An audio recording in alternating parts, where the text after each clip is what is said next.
My foot was a balloon.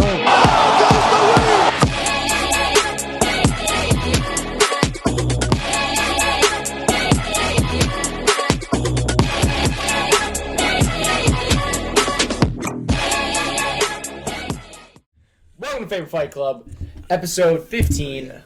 Oh yeah, you checking yourself out right now? Just fixing the hair, dude. You want to keep this in the? You want to keep this in the podcast? We can keep it. Yeah, we'll keep it. How many times a week do you guys shampoo? How many times a week do you shampoo? What, the week? Yeah. At least like 4 or 5. All right. Well, like, I want to do that, but this it gets is dirt. It gets dirty, and I feel like I need to do it, but then my hair's all flat after. Okay. Anyway, it was a fight podcast. We were talking about fights. Yeah, dude. They use shampoo, I'm sure. Okay. Yeah. You know what? Just skip it. Just shampoo. go. Just start talking. No, I'm dying on this hill. But another episode of Faber Fight Club. We'll be breaking down UFC 298, Volkanovski versus Topuria. It happened again. Yeah, that's It happened again. Before we talk about my depressive state, we'll get into some of the prelims we talked about last episode. Rinya Nakamura got a decisive decision victory over Carlos Vieira. Very decisive. Very decisive. Very boring.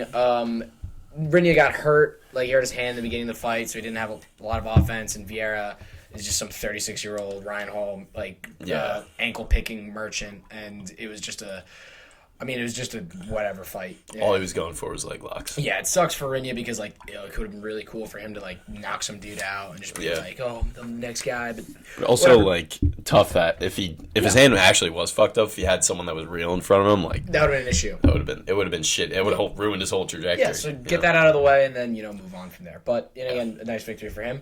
Marcus Rogerio de Lima got a KO by the leg by finish over Junior Tafa, not Justin Tafa, because Junior took the fight on 1 day's notice, which was absolutely crazy. And obviously we all bet on him because it would have been really cool if he won. But, his shins clearly weren't ready for any leg kicks. God, dude, that was the story of the whole night. Calf kicks. Calf kicks were big people time. were spamming calf kicks, and every time it was like you could tell it was working. It was money. It really was. Meta, yeah, and for Rogerio de Lima, big fight for him to win, especially after getting finished by Derek Lewis. So again, it's another guy like in heavyweight who's hanging around the bottom of the rankings, but again, another name to look at in the future. Yeah. But for the headlining prelim, Mackenzie Dern and Amanda Lemos had a fight of the night. Amazing fight amongst the three of them. Lemos got a split decision win that was close. It was close. Close-ass fight. That was a really close fight. I had it for Lemos, though. Who'd you have for? I think I had, if I remember correctly, Lemos too. Yeah, but I wanted to say Dern. Yeah, I remember that. I wanted to be like, fuck, like if Dern won, she like almost deserved it for sticking in there like absolute dog. Mackenzie Dern hit the dog button because she was that was awesome. That was awesome to watch for her because. She got starched at MSG, gets an opportunity to fight a top 3 fighter in the division, and Lemos touched her. Lemos finds everybody, dude, and found her chin, rocked her, and Mackenzie fought through it. In the third round, she really put it on Lemos. It was such a... it really was all about that first round, and it could have gone 50-50. Again, the first half of the round, Lemos clearly won. The second half of the round, Darren clearly won. It was so close, but for Dern, she won even though she lost. Yeah, for sure. She and a lot of fans, and also for Lemos, I'm not sure. She was kind of cooking her on the feet, and then every time she either dropped her or wasn't avoiding it as hard as she could. She would play in it, and I'm like, dude, if you know you're not as good, you gotta get up. Yeah, you gotta get up. You gotta do whatever you can to get away from her, because Dern almost fucking won. I know, man. That was crazy. And if Mackenzie won, that would have been really fun. Because now it's she's in title picture. So hot, dude. Damn, my God, dude. Dude, Bobby Green at the weigh-ins, when Mackenzie walked out, he goes, "Sheesh!" That was hilarious. But the always attractive Mackenzie there. Mm-hmm. She's great. Amazing personality. Yeah. She's dope. She is dope. But that's the prelims. Onto the main card, the first fight of the night between Anthony Hernandez and Roman Kopylov. Hernandez got a second round submission win.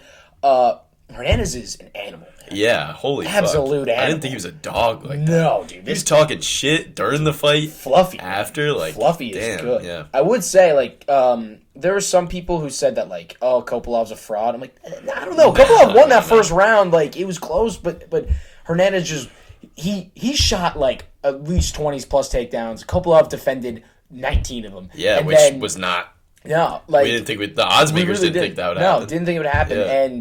And Kopolov, he hurt Hernandez early in that second round on the feet, but Hernandez, I mean, he's just relentless. Very similar to Merab as well with the shooting and really just going for it 100% of the way and getting the sub. I mean, Kopolov fought it off the first time, and I was like freaking out, like, oh my god, he's gonna get out. And then Fluffy was like. Time. I mean, he was jawing to everyone, like, in the crowd when he was getting that the rear naked choke at the end. Really cool to see, and yet this guy's a dog. Like, at 185, all of a sudden, I'm like, oh, this guy's pretty good. I'm sure he's heard, too, like, all the... Like, I think he knew a lot of people were betting on Kopolov, too. It's like, he's the grappler. Dude. This guy's the man. Just KO'd someone stiff. It's like... Yeah. I think he kind of knew going into it. He's like, fuck these people. Like, I hope Kopolov gets fed a can. So that he can just fuck someone up after. He's going to be like -4. -4. Oh, dude, that would be awesome. But, I mean, for Hernandez, I mean, it's middleweight here. 11-2. I don't really know who you could match him up with. I mean, you could say, like, hey, Dolidze, fuck you. You're going to fight this guy now. Like, there's some options there. Like, who's there in the rankings? I have the tab open there. Like, who's sitting around, like, 11 and 12? Because he was Hernandez was 14, I believe. 11 and 12. Mm-hmm. What the ranking? Yeah, middleweight. Manson is 10. Hamzat's 11. Paul Craig would be. Well, Paul Craig's matched up with Kaio. Okay, and he's Kaio's gonna smash him. Chris Curtis. You could do Curtis. Well, they were actually originally booked a couple months ago. So there you go. That could be interesting. Dolidze is 9, so like we'll get he's a little too far. Don't worry, he'll be out of the rankings. But not for long. Not for long. Back to the apex. You go, buddy. But for Hernandez, really interesting fighter to watch going forward. Really interesting. And for Kopolov, hopefully he gets a nice, easy fight to come forward so he bounce back. Or just a striker. Just let him stand and bang, bro. Let's watch him. Yeah, exactly, dude. But moving on to the fourth fight of the main card, Merab Dvalishvili had a decisive, exciting, and fun win over Henry Cejudo. It was exciting. This was the fight he needed. He needed this. Yeah. To now be like, yeah, I'm the next guy. That was awesome. He lets his shit talk for himself. Like grapple merchant shit. It's annoying, but it was honestly fun to watch. That was like great. His gas tank, and also just like any time in the second and third round when Henry was fading, like anytime they separate from the clinch, jab, jab, jab, cross, shoot. Back, clinch. Like, it's just, like, you can't get away from him. He literally suffocates you. Dude, you saw, like, I mean, Henry won the first round. It was like Henry looked good, bro. Henry looked good. Oh, we're like, oh my god. I thought for a second I was going to see a Henry KO. That would have been, dude. He calls out O'Malley. Dude, that would have been crazy. But you couldn't see, I think you saw Henry at the end of that second round was just like, I mean, I've never seen him that tired in his life. And like, this is what Merab does. He breaks you down. And it's just, it was so decisive how he won. And that second round, like, every single second, even when he was holding Henry in the clinch, he's throwing knees, break, punch, shoot, take him down, get up, jab at him. Yeah. Like he's... Like when he had him on the cage. Oh, yeah, just kneeing him. Knee. Like, dude, like, stop. A million times. This guy is... And when he had Henry in the headlock on the ground and he was talking to Zuck in the crowd, that was awesome. And in the third, he picked his ass up and he didn't slam him. He threw his ass on the ground. That was so, like... World champion wrestler. And Olympic gold medalist. And what Ray Longo said on the Annika Florian podcast, like, yesterday, he said that Merab and Aljamain did 3 5-minute rounds hard pre-fight beforehand, which is fucking insane. Yeah, that's wild. This guy's like, even Rogan said it, is like, I want to know what he's doing cardio. That's what I was thinking. I was this guy, like, his cardio is insane. Like, it's got to be part genetics, but like, it has to be. He also must be doing something right, like with the training. Like, it's pretty crazy. What? He could be doing that. If this guy's on roids, man, I wouldn't be shocked because this is not human what he's doing. This is not human. That was awesome, and he's clearly. I think Sean's gonna get through Cheeto. I think it would be better for everyone if that happens too. Dude, if Cheeto wins, oh god, that would suck. The only way this Cheeto call out shit is fine is if he just KOs him, and it's like okay, or a decisive decision. No robberies, no like I don't know, like injury. But Merab is the clear-cut number one contender, and his last 3 wins, albeit like, and I think they've gotten better and better and better. Snooze fest against Aldo, but former champion, and Aldo was looking great at the time. Aldo honestly put up the best fight out of any of these guys. If he won, he would have had the title shot. That was his last run. Aldo, in all reality, put up the best fight out of any of these guys, and then dominates Peter Yan, and then dominates. That resume is insane. That's before even getting a title shot, dude. Yeah, 3 former champs. No, but now it's time. It's time. Yeah. It's time. Sean goes out there, handles business. It's Merab Dvalishvili, and then that's a fucking sick fight. That's a sick 100%. Fight. I do think it's like some people are saying Merab will run through Sean. I think it's close. I think it's a close fight. I can't see him. No one can run through Sean. No, Sean finds your chin, man. It's just what he does. Yeah, and I'd like to see Corey. Corey and Merab would be interesting. Oh, that would be awesome. Corey's so dangerous. Like anyone shooting on Corey is like, dude, you're running right into knees, elbows, all that. That shit. would be Corey Sandhagen. If that is the fight, might be the best bantamweight player right now. Maybe. We'll see. Anyway, Song coming up. This division is fucking. This division is fucking stacked. This is awesome. This is great. I'm having a great time. I'm gonna miss Henry, dude. That was. Unfortunately for Henry, sucks. That's it. I think him coming back was interesting, but even Dana said it. He retired in his prime. Why the fuck did you retire in your prime? Also, fuck Dana not letting him like retire on the camera. Like he took gloves off and they didn't interview him. And they asked him like, why didn't you? He's like, he retired 4 years ago. Like you're still salty. Like Dana's pretty salty, bro. He's a fucking legend of your sport. Yeah. Like give him the chance. Well, I don't know if that was a production thing or I don't know. He backed it. He's like, no, he retired. Like shut the fuck up. Yeah, shut the fuck up. Yeah, he was a double champ in the UFC. It doesn't matter what you think of him. That's true. It's so stupid. Anyway, for the third headlining fight of the main card, Jeff Neal and Ian Gary, a controversial split decision. However, if I'm being honest, that is the closest fight I may have ever watched in my entire life. Those first 2 rounds we were watching, we were like, this is as dead even as it gets between the two of them. And I think what we really saw, these are 2 elite fighters at welterweight, and they had a very competitive fight. And a lot of people are getting bogged down in the fact that Ian Gary got the decision. I thought Ian won the 3rd round. But these 2 were the 2 of the best in the division. They are. Yeah. Like Jeff Neal's the dog. Jeff Neal's a man. And like Ian Gary's on the rise. We talked about Ian had to play the distance. He played the distance game. Jeff tried to get in the clinch. He played the clinch game. And they both landed a lot of shots. There was a good amount of action. I don't know why people were booing him. Like they're all idiots who were booing. Yeah, like dude, that's crazy. Absolute idiots for booing that fight. And I've seen some people criticize the way Ian fought, saying he was like running around. Even like some like top level, like DJ was like, oh, he should have got a yellow card for that. I was like, dude, like he was controlling the range. Like Jeff walks forward like this, he hits him with shit, backs up when Jeff throws. Like that's controlling the range. Like it's not like he was fucking like sprinting out of the way. He was always in range, ready to throw. Even though he was backing up. Like, win. And that to me, that goes like. When you're judging the fight, like instead of being like, oh, he's running, like Jeff is moving forward, and you get points for octagon control in my head. Like you think about that, but he was controlling the range and landing the harder shots, in my opinion. So between the 2 of those, I thought Ian won, and I don't think anyone could criticize him for running because part of the judging criteria is octagon control. But even that too, it's like just because someone's going forward doesn't mean that they're winning the fight. Like in all reality too. It's only a little bit. Izzy won a lot of fights by just hopping around the cage a lot of times. Like that's just because you're the one putting the pressure forward does not mean you're the one that's winning the fight. Yeah. And Jeff, he gets a lot of clinches. I know he tried to take Ian down. Ian did a really good job on the fence.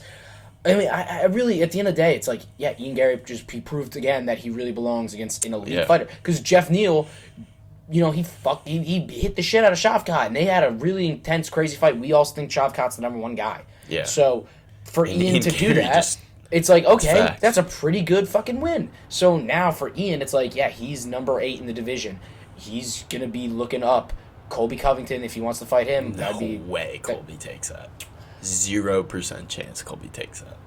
Colby's not taking shit unless it's Dustin Poirier or Conor McGregor. Colby's obviously should just retire, but but for Ian Garrett, it's like he called out Colby. He's gonna call. He didn't. Again, I would have loved to have seen him call it Shavkat. Me too. Nobody else. That makes more sense too. But nice.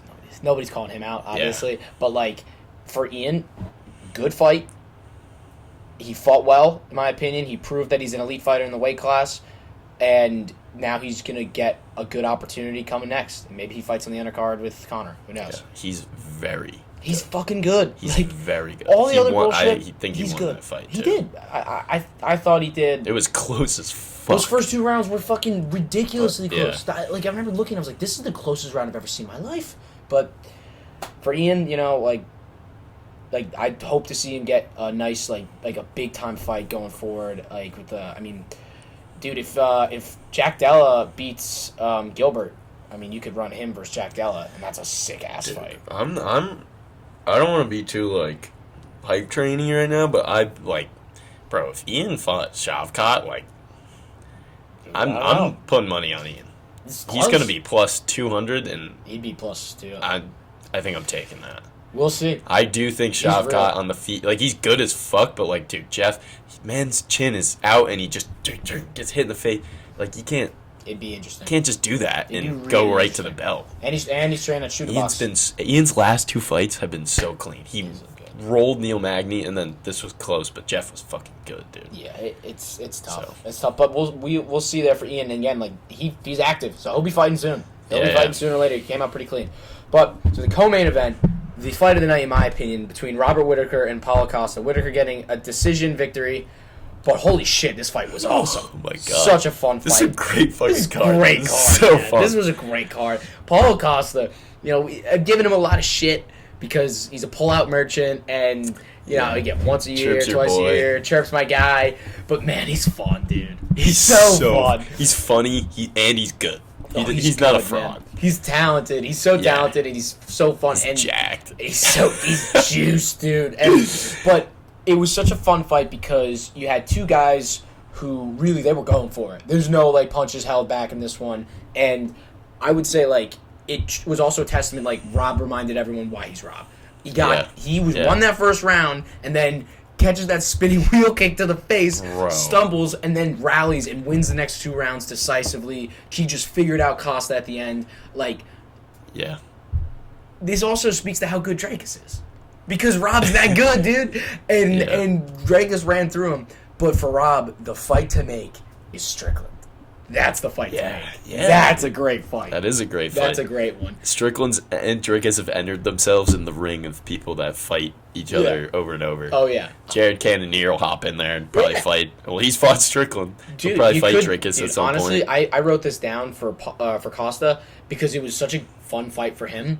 I would just let him, fight Jared. Go have him fight Cannonier. Yeah. Fuck yeah. And also, it's not like it was Rob's so much better. He was, but Costa's still fucking good as shit. Costa at the beginning of that fight, it was a close first round. I think Rob figured him out by the time. At the end, his jab wasn't landing as much. Rob was really starting to find the range, and did such a dude. His combinations when he enters were so goddamn good. He was landing that overhand right over and over again, but.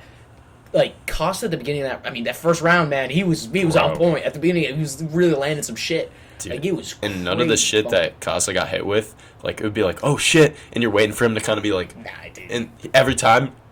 Dude, I remember Rob hit him with the head kick, and Costa's kicks were crazy. Yeah. Those were crazy. He was snapping up the the lead leg kicks. He doesn't look like a type of guy that just rip a high kick that quickly. No, that was my God, dude, that may have been my favorite fight. That was awesome. That was James' favorite fight. He was telling me in the gym too. Yeah, dude, that was so fun. That was sick. That was so sick. But that was an awesome fight, and for them, I want to see them both again. I would love to see them fight again. But Rob, who was fight of the night?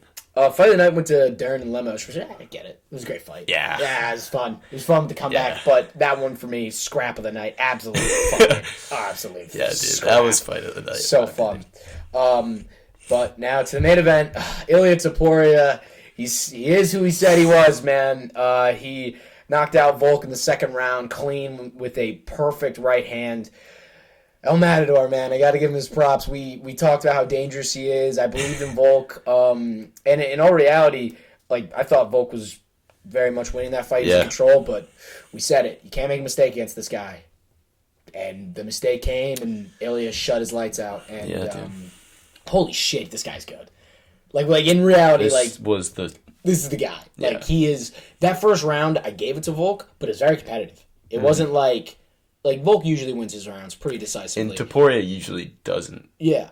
Like, start that hot. He doesn't throw as much volume at the beginning. So, like, I wasn't, like, going in the second round, like, yep, here we go, Volk's cooking. Like, I was like, he's winning, but damn. Like, Volk definitely won, and he was landing that jab over and over, and Ilya was starting to wear it. His nose was all fucked up. Listen, I'm not trying to defend my guy more than, like, I've done it. Like, he lost, except this one. I'm not too shook up about it. I will say, if that fight kept going longer and longer, it would have gotten really interesting to see how Ilya would have handled it. Yeah. But he caught him. He got caught again. And that's also the nature of the fight, man. That's the nature of this game is like it's the same thing that happened against Islam. He got caught. Like it wasn't like Islam like dismantled. No, he got caught. And he got caught against Ilya again. And it's just 2 times in a row. It sucks. But in all reality, Ilya, what he does better than anybody is pick his shots. Mm-hmm. Like, I remember early in that round, the one calf kick he landed, it was just the one. Spun him around. But it was so good. And he hits so hard. And everything he throws is precise. And we talked about how patient he is at the beginning of his fights. And he's figuring it out, and he's finding the range. And he throws so hard, but he only throws, like he's patient with it. So, like, he can throw that hard the whole fight. Because he doesn't just, like, throw crazy volume. He picks it, and when he picks it, it lands. That's facts. And it literally, it's just, like, the props to him. It's like, we all said this guy was a threat. We all knew he was a threat. Mm-hmm. And this wasn't like, oh, Volk's going to win. Like, we knew the dangers going into this fight. And holy shit. Like, the knockout that he had landed, it was out of nowhere. It was crazy. Put him out. Perfect. That right hand was just perfectly placed on the chin.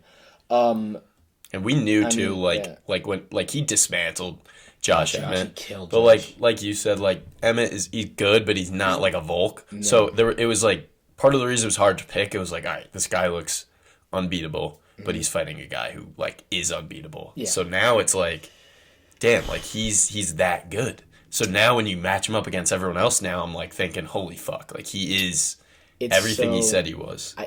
Dude, the fight I want is Max. That's what I want. That'd be sick. And now, boxing, dude. This is, oh my god, dude. I'm taking Topuria on that. I don't know, because Max got that chin. If Max, I don't think Max has that chin anymore, dude. Well, I think Justin's about to crack his chin. Yeah, but I'm going to say this about Max is because like that BMF fight, in all reality, now it looks stupid in my opinion because now you have the main event in 300, and it's fun to have the BMF fight, and obviously Max is a bad motherfucker, and like he's got all the records and everything, but I really don't see him beating Gaethje. I think Gaethje's probably the best lightweight in the world right now, besides Islam, and now you're in a situation where it's like, are you waiting for another rematch with Volk in Spain? And I think that's the only play you have, unless Yair. We'll talk about that in a little. Yeah, I would say like Volk did say this, and I stand by this. He's like, he took that fight against Islam. He didn't have to. He fought Max 3 times when he didn't have to, and said like, I've been a company man. I want this rematch. I would like to have it. Yeah, and I do think they'll push Spain. UFC Spain will probably be in. I mean, they'll probably be in August or September or whenever they do it. I mean, hell, maybe if they do it in like October, that would be perfect for Volk because he needs time off. But like I think that is the fight. You just do the rematch because Volk's the featherweight goat. You know, he's first time he lost a strap. I would give him the rematch. But he needs to take some time off. It's 2 in a row. And I will say, now I'm nervous. I'm getting a little sick of the like lose your belt and here's your second try. You know, like you got now when you become the champ, you got to beat the guy twice every single time. That's what it seems like. But it depends. I know he's the GOAT. I agree with you. He deserves it. But like, man, he needs some time off. and Topuria knocked him the fuck out. Yeah. I say you do something else, let him sit out, and then just come back. Could be well. Like if Yair wins, you do Yair Topuria, and then Volk Topuria if Topuria wins. Yeah, I would say it's like I mean, shit, if Ortega won, I guess, but I whatever. We'll talk about that in a little. Yeah. But like, again, there's no one really else out there. Mosar Evloev is a snooze fest, like nuts scratching, grapple merchant. Give him his rematch, but like we don't need to do it immediately. Well, I'd say like the only other times where Usman warranted, and Israel warranted.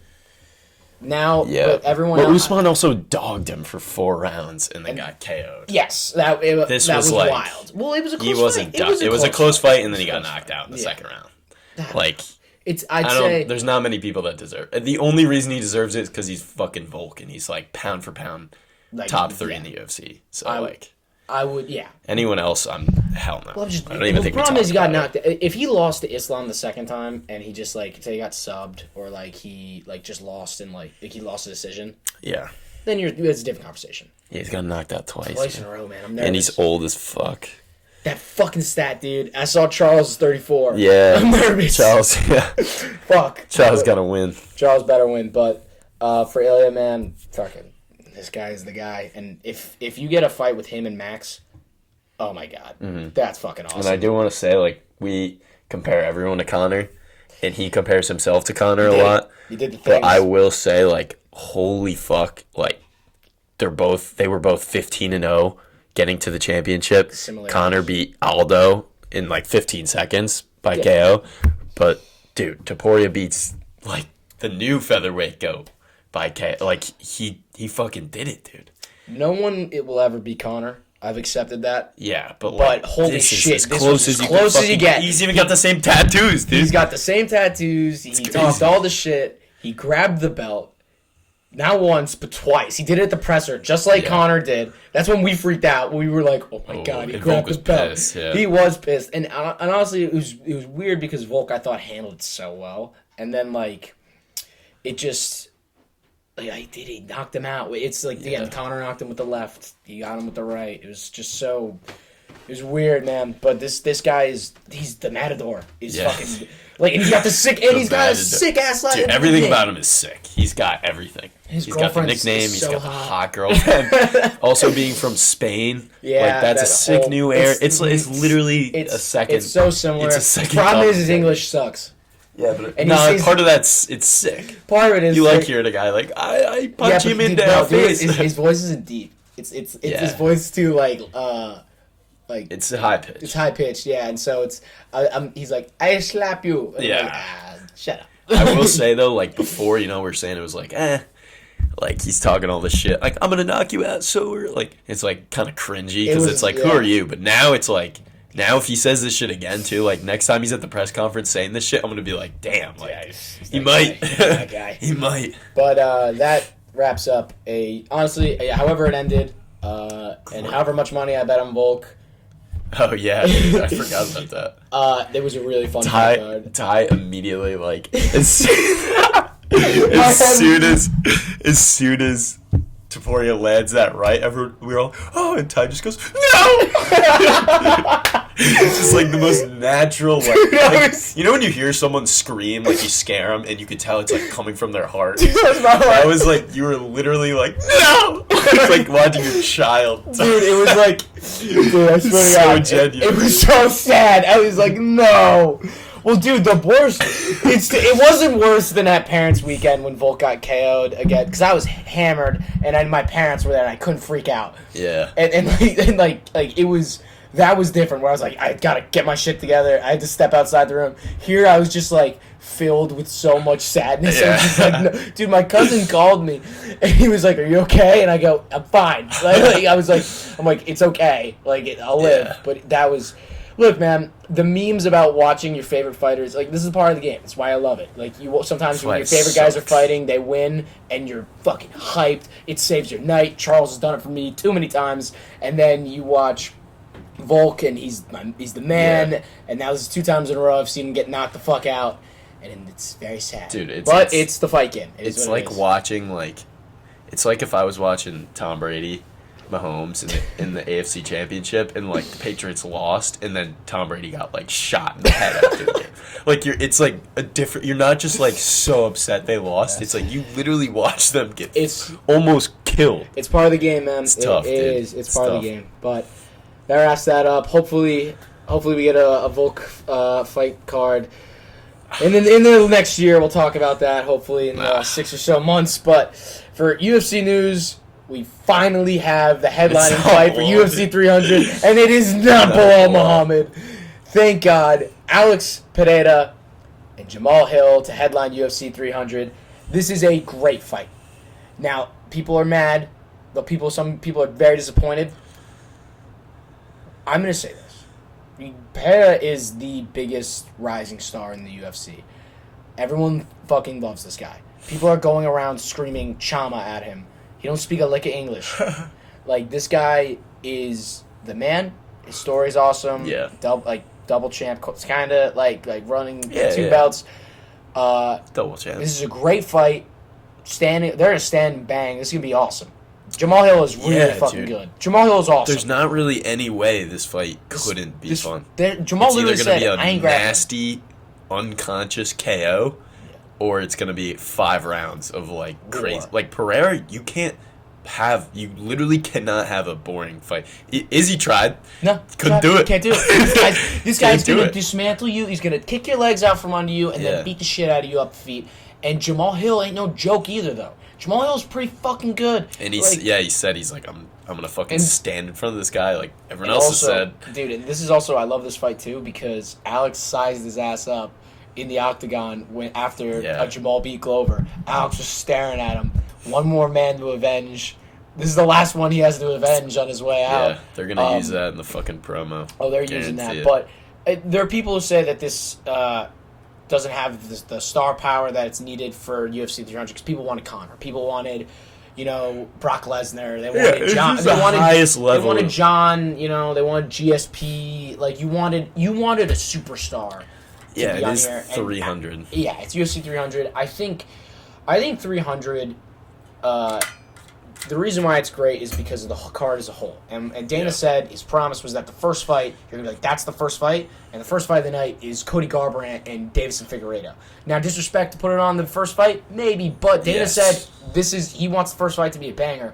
Everyone will be watching that card from the card. It's from when it starts to when it ends. So for me, it's not about the headliner. It's about the card as a whole. Yeah. And so I personally also love this fight. It's a great fight, and I think it fits and it saves the card because if you did Leon Bilal, oh my god, ending 300 with 5 rounds, shit, that would have sucked. You're gonna end 300 with violence. Yeah, perfect way to end. Yeah, dude. And I do understand the pushback in the sense that like the 100, 200, 300 huge milestone, making your best card. It is the best card, but now it's like the UFC is so popular. 300, we're not gonna have 400 for years. So it's like this is the chance, and like Dana did it. Whatever he hyped it up too much, and it was like this is the highest level of fight you could get. The only thing higher is like like you said, Conor or like John, like people that have like it's just like they're once in a lifetime of fight, and like you can't just get that all the time. So I understand like it would have been nice to cap it off with like a holy fuck John Jones is fighting right now and retiring, but like in terms of MMA fights, this is you can't get a much better fight than this. Also, I think the plan originally was gonna be Volk Islam 2 for 300. I think that was gonna be the plan originally. Yeah, that would have been that would have been nice. Because originally, again, if Charles doesn't pull out. Oh my god, the butterfly effect of that. Bro, what if Charles was the fucking champion? If Charles won, but like, in all reality, like as matchups go, we've talked about it, it's just a tough matchup between Charles and Islam. If Islam beat Charles again, then the fight, and then you have Volk fight, Volk fight Ilya, if Volk, without being KO'd, I honestly think he probably could have beaten Ilya, whatever, like, it is what it is, you have no idea what happened. But like, if Volk beat Ilya without previously being KO'd, then it would have set up the rematch between those two at 300, which would have been a super fight. That would have been a super fight. And I think that was what the plan was, and then it just unfolded, and then John got hurt. Like, imagine you did John beats Stipe.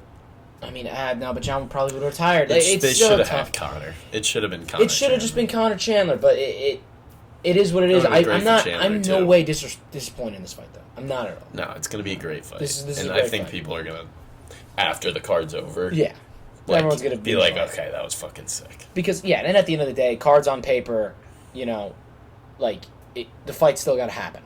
Yeah. So, for, 300 right now, I mean, there's so many great fights on that card. We're going to be talking, the podcast literally is going to be, an hour and a half long. I don't know how we're going to do that. We have too many fights to talk about. What are we going to... I think we gotta I guess we gotta brush up. Bo Nickel. I don't even. And I want to talk about that guy. He's fucking awesome. We just that what's the card before it? Is there a fight night? Oh, it's shit. So I think it's Vittori and fuck that. Fuck We're that. not talking dude. about fuck it. That. At the beginning, just be like, so Vittori won. Brandon Allen won. He's in contention. 300. UFC 300. We should have music and shit. Yeah, no casual questions. Nothing but 300. That would be sick. I think that's enough. But that wraps up UFC Or one Fight. viewer's like, yeah, I'm so excited for this. This brings us to UFC Mexico. Brandon Moreno versus Brandon Royval too. Jesus, forgot his fucking name. Brandon. But we start off the main card. Manuel Torres versus Chris Duncan. Torres 14-2. Duncan's 11-1. Both guys on big fight win streaks right now. Duncan's on a 4-fight win streak in the UFC. Torres has 13 wins by finish in the UFC, and he has 3 TKOs in a row. This is interesting because these are two guys who are you're carrying somewhat of a streak. This is in as a lightweight fight records. as well. Yeah, they have good records. So again, I think for Torres too, and a lot of this card, it's not a lot of guys who are name brand fighters or some super highly touted prospects. Besides the main and this is a showcase for Mexican fighters to see what they are, and outside of the main and co-main and Raul Rosas Jr. Yeah. For Torres, honestly, yes, there's some big names on this. There are, but for Torres, they're trying to build the Mexican fan base. They're trying to build this Mexican market. And you get a guy, if he goes out there on this big stage, gets a knockout, gets a big win over Chris Duncan, who has legitimate credentials, all of a sudden you're like, oh, he's pretty good.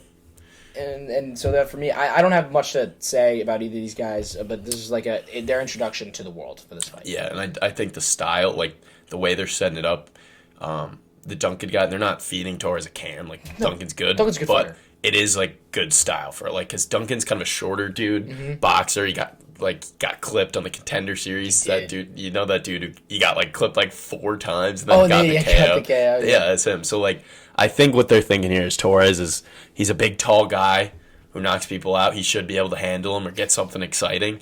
Or if he loses, he's gonna get KO'd probably. So it's it's a good fight. I think this fight night is severely underrated. I think this is gonna be super sick. It's just it doesn't carry the. I think it will age well for a fight night, bro. I think it carries. Well, the co-main and main are sick. Bro. So that's but last time we just had Joe Pyfer. Yeah. Now we have fucking 4 championship level dudes. That's Raul Rosas, and then these guys I think are gonna put on a show. That's true.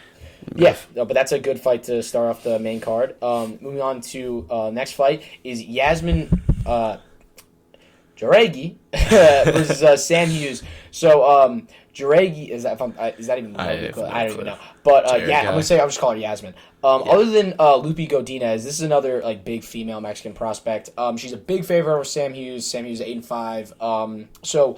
Yasmin, I remember this. She got caught by Denise Gomes at UFC 290 last summer, and it was just a flash. It just got caught by the first punch, got finished. It was a crazy moment. But Yasmin was a big favorite going into that fight. She is the other prospect for the female Mexican fan base. So this is it's another showcase for her. This is her showcase. Sam Hughes 8-5. That's a horrendous record in the UFC. This is clear. She's a big favorite. She's clearly being set up to win this fight and to move closer and closer towards the rankings, even if she is in it right now. I just don't. Again, it's another one where it's I'm. Let's see what happens. I want to see her have a real fight. It'd be interesting if she gets a nice early KO. Yeah, it'd be interesting.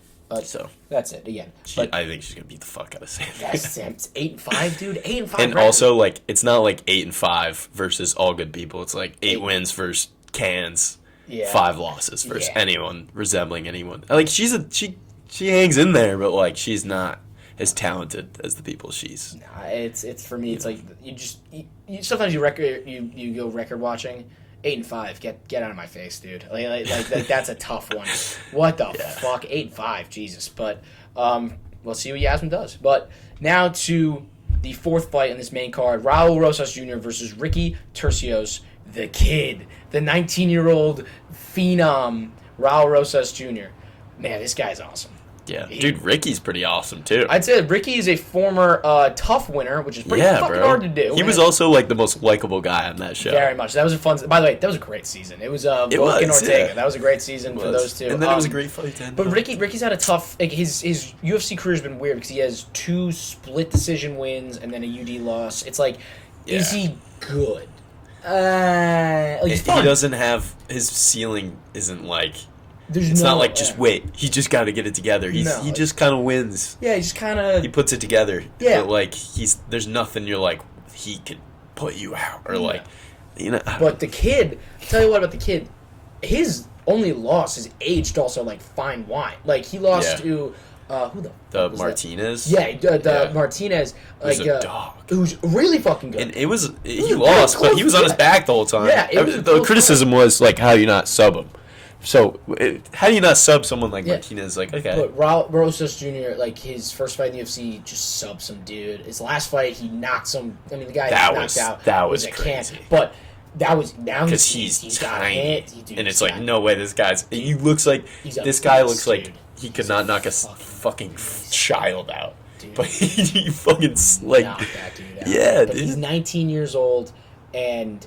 Again, Ricky's not a bad fighter. Like it's like a good name for him to add. Well, he got thrown a little too early to the Wolves, and now he's got. I mean, this is a great opportunity for him in front of Mexico, and now this guy, Raul Rosas Jr. is very good. He's close to be a star. This guy can be a star. He's a prodigy. He's a fucking prodigy. He's a crazy. He's unreal, and if he puts it somewhat together on the feet. Like, dude, he's 19 years old. He's a fucking kid. Yeah. He goes out there, beats this guy, and then like. If he puts on a dominant showing, like, the sky's the limit for this fucking kid. It's like it sounds like Charles' early career. It really feels like it. He's crazy at jiu-jitsu, and that's kind of it. Yeah, and then just starts putting together the hands and everything. He is the favorite, I'm pretty sure, in this fight. Yeah, so this is interesting. I just can't wait to see him fight again. I love watching this. Yeah, and Ricky's good, bro. So he's not bad. No, you never know. Yeah. Now to the third fight on the card: Daniel Zellber versus Francisco Prado. Both guys are coming off finish wins. Zellber coming off a sub, Prado getting a KO. Again, this is the same thing we talked about earlier with these Mexican prospects. Zellber, what's his record? I mean, it's pretty good again. It's like they both have. I think he's 14 and 2, 14 and 1. I thought he was 14 and 1. 14 and 1. Like these are guys who have great records. Both these two, and Prado's like 11 or 11 and 1 or 12 and 1, like something like close to that. Prado. I don't know for some reason. Check out ESPN. Go in there. So he's Zellber is 14 and 1 and Prado's 12 and 1. Yeah, so like these records are pretty good, and both these guys at lightweight, again, they're like same thing where like these two this should be a really fun fight. Like these lightweight guys, like they're gonna go and they're gonna stand, they're gonna trade. So this should be really interesting. It's the same thing I've said like before. This is a Mexican fighter showcase.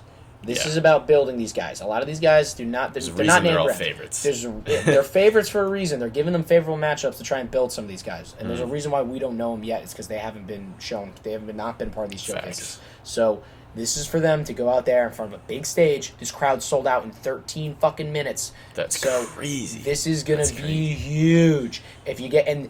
The audience too is gonna even not even there. Oh, this is gonna be. This is why also. Dude, this is an underrated part. It's an underrated fight. You convinced me. Now I'm excited because I forget that.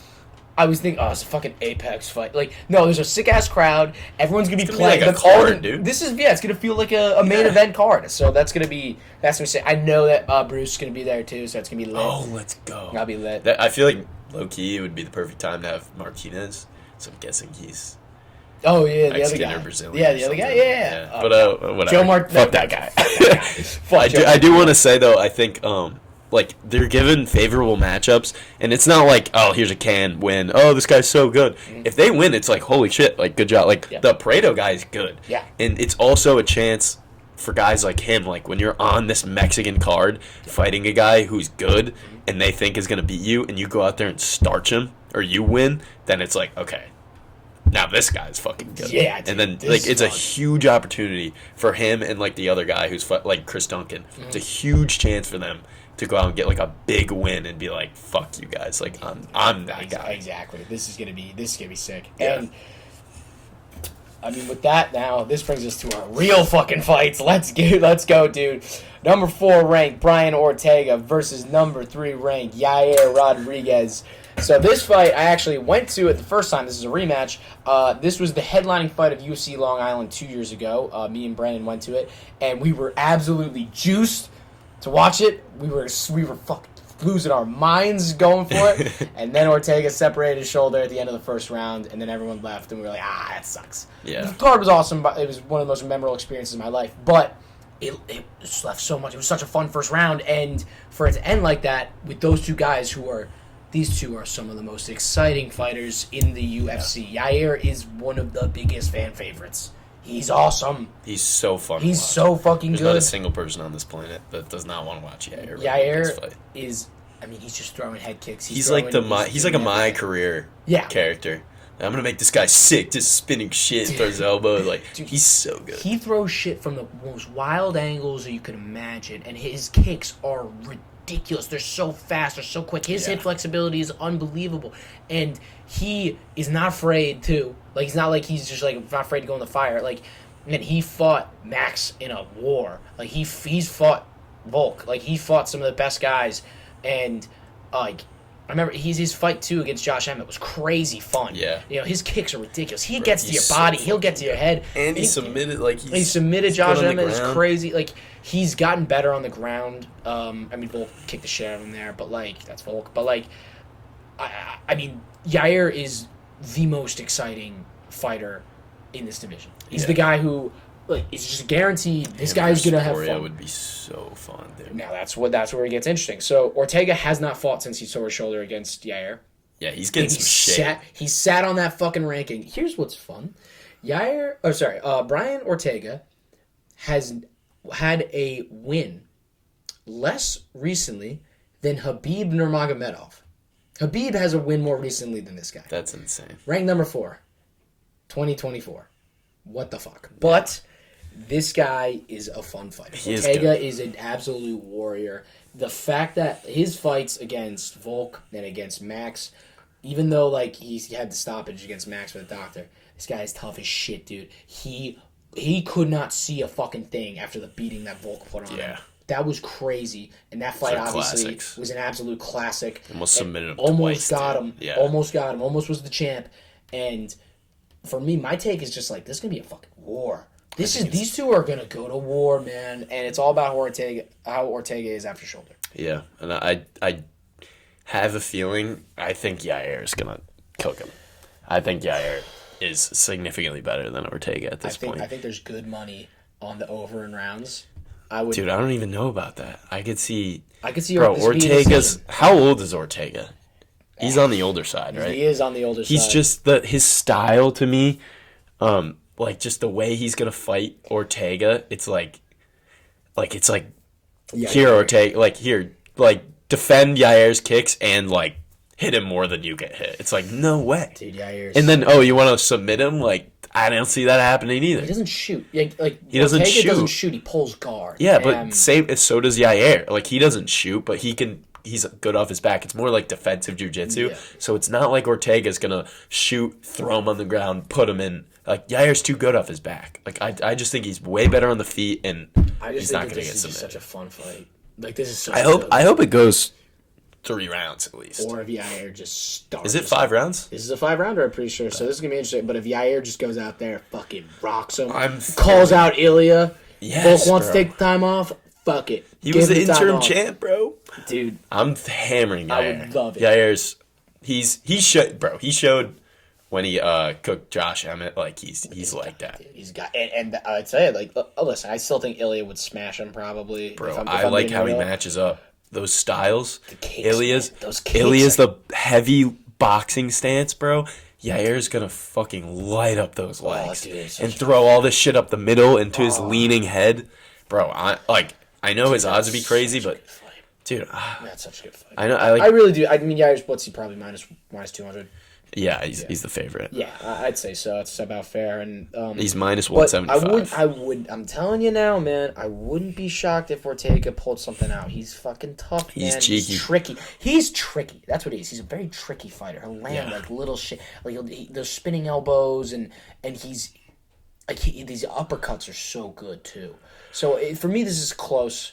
But it's fun that it's getting run back. I love that this is the fight that they're running back to. This is a great fight for both these guys. No, they needed to do this again anyway. But this brings us to our main event. Number 1 ranked flyweight Brandon Moreno versus number 2 ranked Brandon Royval. Royval taking it on short notice after Almir Albici pulled out. Man, this is a fucking great fight. It really is. And Brandon Moreno is allergic to bad fights, to boring fights. Yeah. He is in the most exciting fights I think I've ever watched. So fucking fun, dude. I think Moreno is so fucking fun. Yeah. Like I remember we talked about it when he was the champ. It's like, this guy feels like a fucking champion when he's got that belt around. And the fight between him and Pantoja was insane. Yeah, dude. Every fight in him versus Kai. Oh my god, dude! There's so many great matchups. Even the Figgy fight. Every single one of them was fucking That's why they kept doing it. They're like, it's so good. So good. And they're so close. Just let them fight. And the same thing here. Like, this is a second matchup between the two. Moreno, I think, did he knock him out or did he sub Royval? I believe. I thought he dropped him. And then maybe dropped him and subbed him, but I'm not 100% sure. There's a chance. Royval beat someone. He did not beat Moreno. I know for a fact. Dude, you'd be surprised. I'm telling you, I'm guaranteeing this, that Royval did not. He beat someone. He beat someone like... Oh, it was Kai. He beat Kai. He beat Kai, but... Nah. What do you mean, but? Nah. What do you mean, but? He didn't beat Kai. He got rocked, and then he fucking landed some I know. That's what I mean. Like, he's like that. But, I mean, for me, I'm just super excited to watch this because I know that on the feet, it's going to be fun. I know on the ground, it's going to be fun. We're going to get some sick-ass... we're going to get some great rolls. That's what you buy when you watch flyweight fight, dude. That's what you get. You get. Be awesome. They're so good at because they can't just walk in there like heavyweights and land one shot. You have to land 50 consecutive shots. So you got to be good everywhere. I'm obviously so quick. I'm gonna favor Moreno because I do think like even against Pantoja, it's like those guys are 1A and 1B of the best in the world. Yeah. And Moreno is, I mean, he's just so fucking good out there, and his striking is fantastic. I love like his he kind of like dogs the guys he's in there with. He goads them. He like sticks his tongue out to some of these guys. He stands up, and he like does those like little karate like chops in the middle of the fucking fight. But he's so dynamic with everything he does. And I remember like even in the Figgy fight, the fourth one, there was a ground exchange where like Figgy basically just like had him on top. Like Brandon took him down. Figgy reversed it, got on top, and then Brandon fucking scissor sweeped his ass, got it, and then got into the clinch. The Figgy pulled guard. It's just like this is gonna be a crazy ass fight, and Royval has all the tools to make it fun. I just don't think Royval is like amongst. He's an elite fighter at this division, but he isn't championship level. I agree. I know my flyweights, dude. He's not. No. He's not like.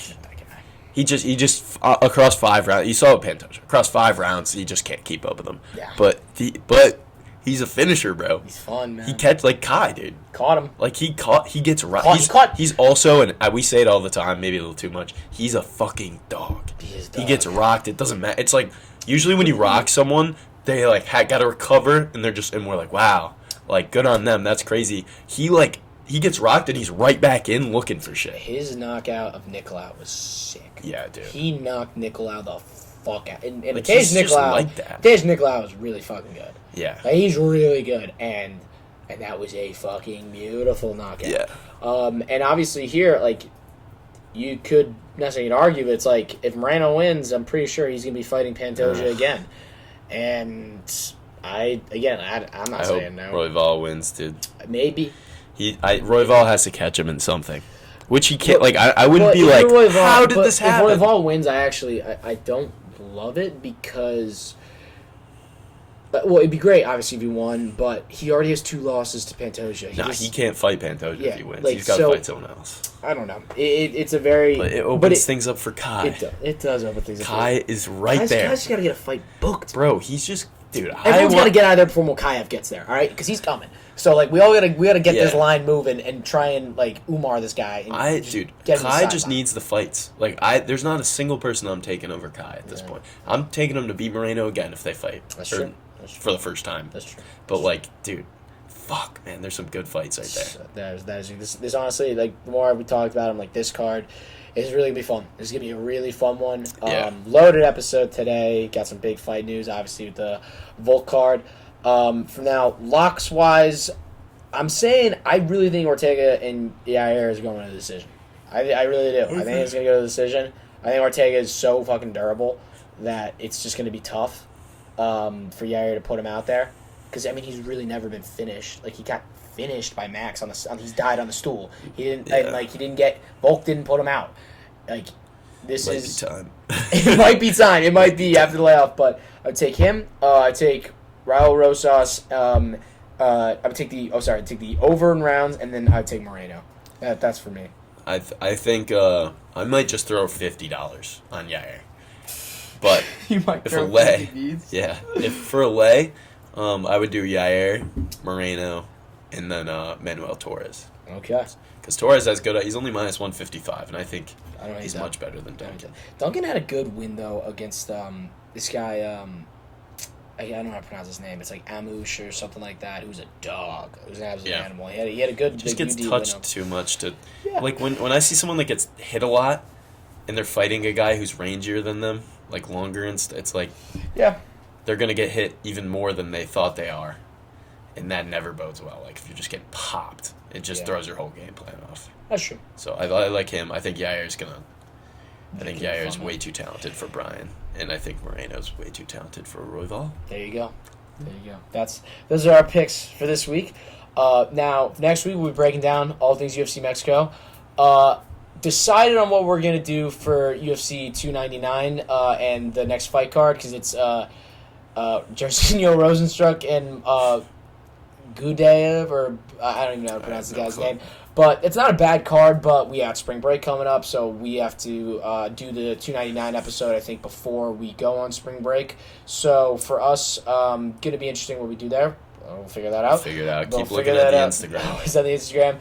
But that wraps up episode 15 of Faber Fight Club. Mike, you have anything else to say to the people? No, dude. It was a great card. Great card Saturday. I think everyone's back in the... Dude, we didn't even fucking mention Zhang Mingyang, the fucking guy. And we all bet on it. We didn't even mention the guy. We all bet on that Asian guy, Zhang.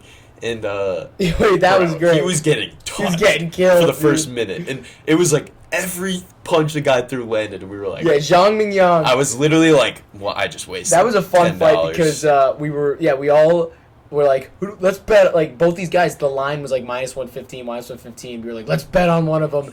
And, we just said, fuck it, Zhang. We took him, getting touched, and then lands. I was saying it. I was saying it. I go, all he needs is one. Yeah. Found his one. I was knocked out Branson Ribeiro. That was awesome. That was the best. Awesome. That was the best. And then everything else just died. Did we even mention? I didn't mention Danny Barlow. That was a great fight too. That was a great fight. He had a lot of. The card was, honestly, for a good amount of decisions, so fun. Dude, it was a fun, and that what I was saying, that got us back into the mode of fuck, the UFC is sick. Yeah, we're back. It's good when even the people who aren't obsessed with it us are in the gym dude, you see the fights? It's so now we're back. Now we're gonna have it's a fight night, and not a lot of people will watch it. But I think Mexico, whoever does, bro, this is gonna be a good ass fight night. Gotta watch this one. 100%. Gotta watch this one. 100%. But that wraps up episode 15. Great episode. Great time. Thank you guys for listening. Let's go watch Planet. All right. Peace, bro.